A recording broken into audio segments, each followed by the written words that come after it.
Hello, and welcome to Cindy's Corner. Today, boys and girls, do me a favor. Go ahead and hit that subscribe button. I've got 89% of my watchers, my viewers, that aren't subscribed. Go ahead and hit that subscribe button before the price rises. It's free. So get in while the getting's good.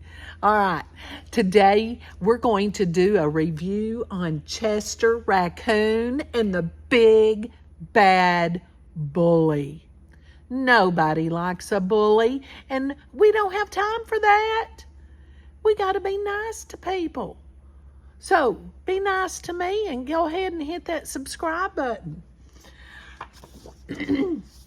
For my AR testers, this is a level 3-9. 3-9. Here's our title page, Chester Raccoon and the Big Bad Bully. The author is Audrey Penn. The illustrator is Barbara L. Gibson.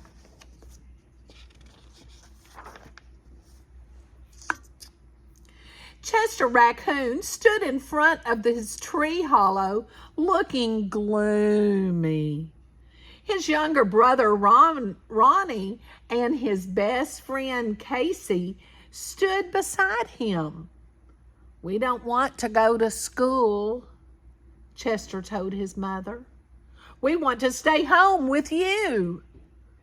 Please, may we stay home with you?" "I thought you liked school," said Mrs. Raccoon. "We do," said Chester.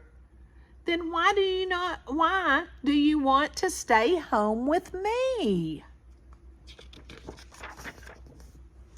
Chester lowered his head and shuffled his foot.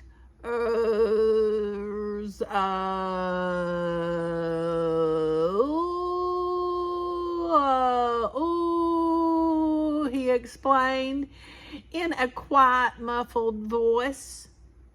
Mrs. Raccoon reached out and tenderly lifted Chester's head with her hand.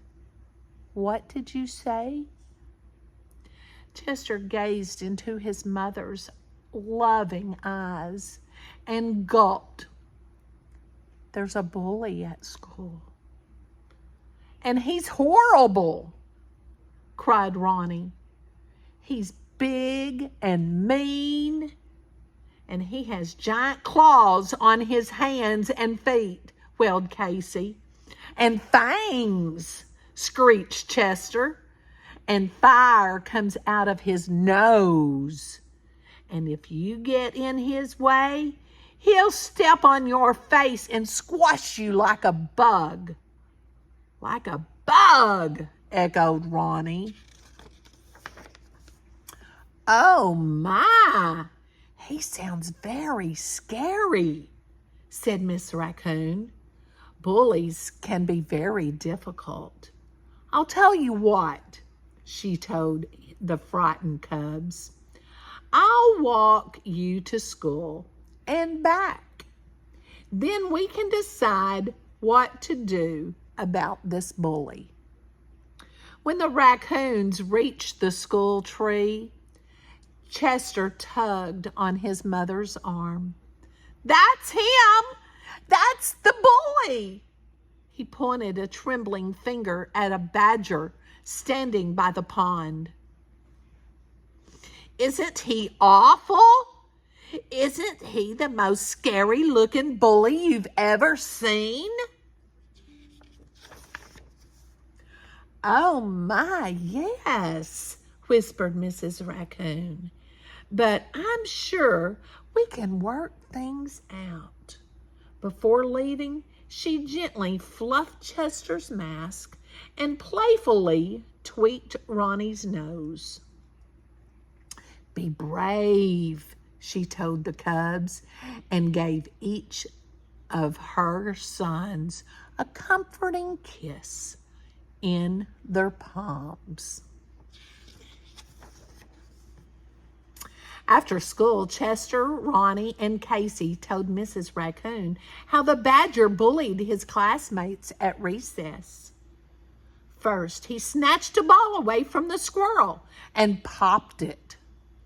Then he climbed atop the jungle gym and squashed the possum's finger until the possum fell to the ground. Then he spooked a doe who bumped into the skunk, who got so scared that he sprayed and stunk. Even our teacher couldn't get him to behave. Sometimes animals are bullies because they don't know any other way to be, explained Mrs. Raccoon. But I think there's a way you can change things.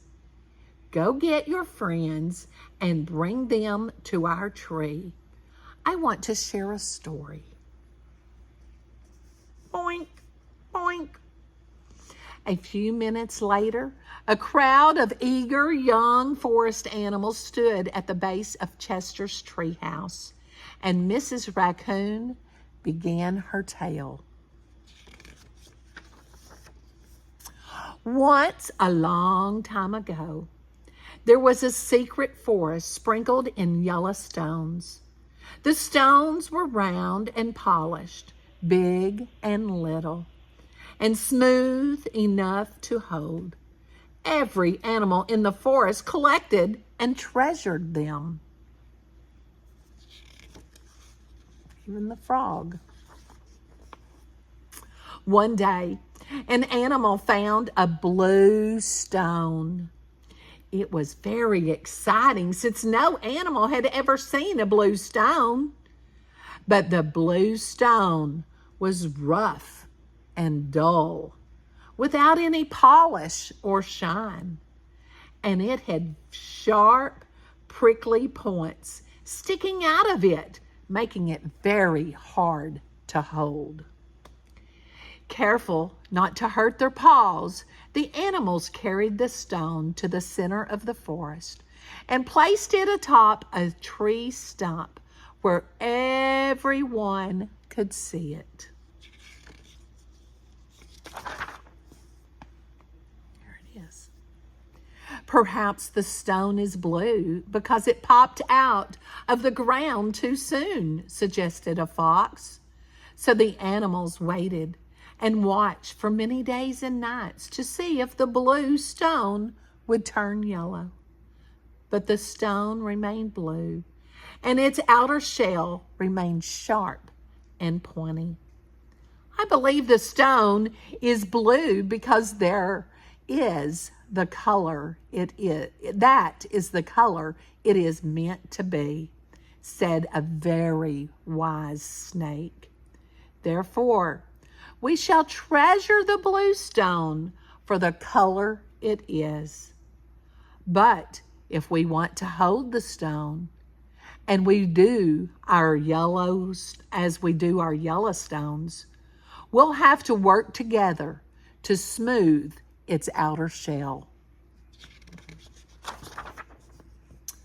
So, first the woodpecker took turns chipping off the stone's sharp, prickly points with their beaks. Then the chipmunk rolled the stone with their noses, and the other animals shined and buffed the stone with a tree bark and fluffy tails. In time, the blue stone was as smooth and shiny as the Yellowstones. Mrs. Raccoon smiled down at the young animals, listening to her story.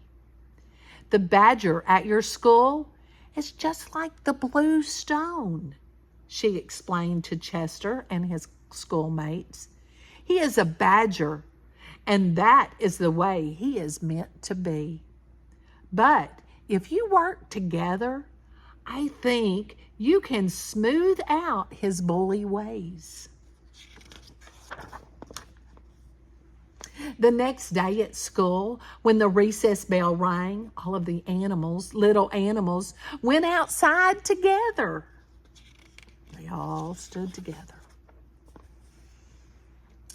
They huddled close to one another and walked toward the bully in one great, big, confident pack with Chester in front holding a ball. At first, the bully looked at them with a twinkle in his eye, thinking, "I'll get one of you." But as the pack got nearer and nearer to him without a hint of fear, the badger's expression changed.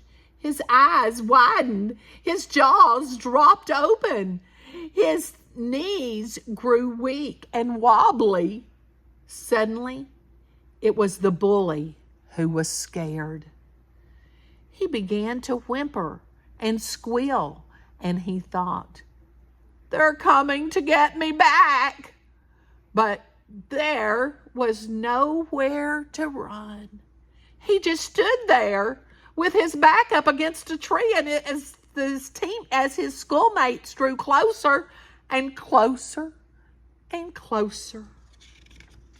He's scared, isn't he? Finally, Chester was nose to nose with the trembling badger. He narrowed his eyes and looked as serious as his little furry face would allow. Then, without hesitation, he held up the ball, looked straight into the bully's eyes, and asked, "Want to play?" "Huh?" The surprised bully stopped shaking. He looked at his classmates, who were laughing and offering friendship. "You want me to play with you?"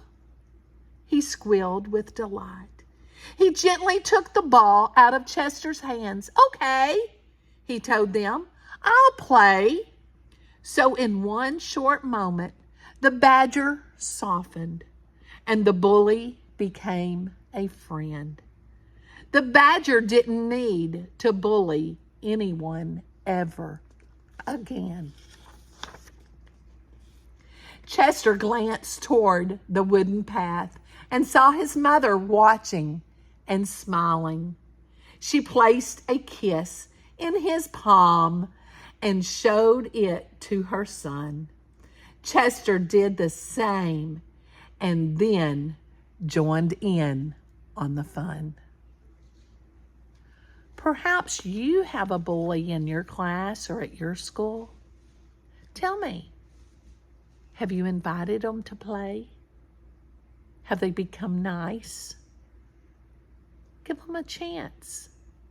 Tell me about a time that you've been nice to someone who's been mean to you. Just because they're mean doesn't mean that they're really mean on the inside. Be nice to them and get them to change their ways. Tell me in the comments about how you have friended a bully. I hope you enjoyed our story and you're giving it a thumbs up. And I can't wait to see my comments. Have a great day, and most important, give somebody a hug and tell them you love them. Maybe even a bully. Have a great day.